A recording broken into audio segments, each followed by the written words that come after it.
Kaixo, ongietorria, funtzio linealak grafikoki adierazteko erabiltzen dugun ekuazioa hau izaten da, I berdin M isa gehiene. Hau, ekuazio orokorra da, zenbaki errealak dira A, B eta C, orduan da A isa gehi B, I gehi C berdin 0, baina grafikotan adierazteko hau da erabiltzen duguna I bakanduta dagoelako, sinpleagoa da kalkuluak eta egiteko. Orduan, M eta N, zer dira bi zenbaki horiek? M koefiziente bat da, deitzen dugu malda. Eta N jatorriko ordenatua da, zer esan edu horrek I ardatza ebakitzen duen puntua dela. Adibidez, nik baldin badut I berdin bost isa gehi bi delako funtzio hori pasatuko da bitik, hau baldin bada I, hemendik pasatuko da. Derrigorrez.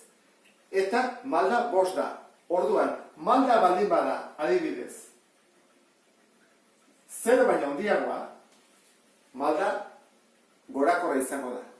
Baldin bada 0 baino txikiagoa, beherakorra. Eta malda baldin bada 0, konstantea. Horrek zesan nahi du. Adibidez, bost isa gehi bi. Esan dugu, bitik pasatzen dela, eta positiboa denez, gorakorra izango da. Horrela izango da. Honen adierazpen grafikoa.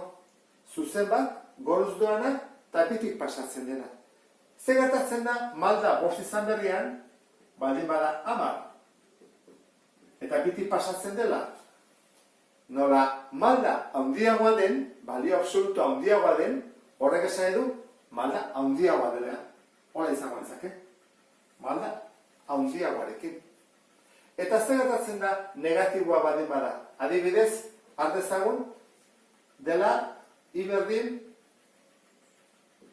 minus bi isa gehi bat. Ba horren, pasatuko da batetik, baina negatiboa denez, beraka joango da, joango ditzake horrela. Eta izan berrian minus bi, baldin bada adibidez minus 10, isa gehi bat, pasatuko ditzateke baita ere batetik, baina nola balio absolutua handiagoa den, malda handiagoa da. Orduan izango da horrela. Horrean ikusiko dugu zer gertatzen den malda 0 denean. Pentsa ezagun, pasatzen dela irutik, horrek esan nahi du N iru dela, eta malda 0. Izango ditzake horrela. I berdin 0 bider isa gehi iru. 0 bider isa 0 gehi iru, iru.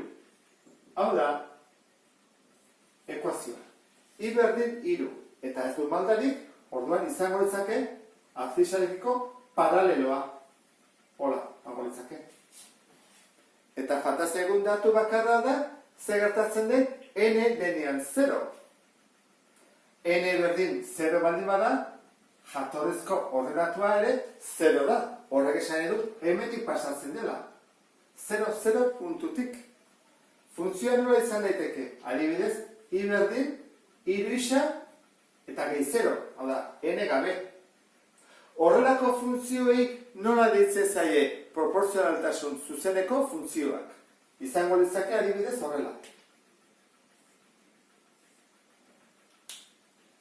Eta adibidez, baldin bada, iru izan berrian, minus bi isa, ba izango litzateke beruz, baina baitere pasatzen dela 0,0 jatorritik.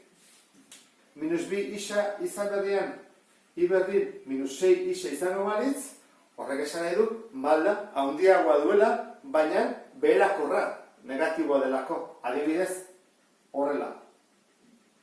0,0tik pasatzen da, eta beruz doa.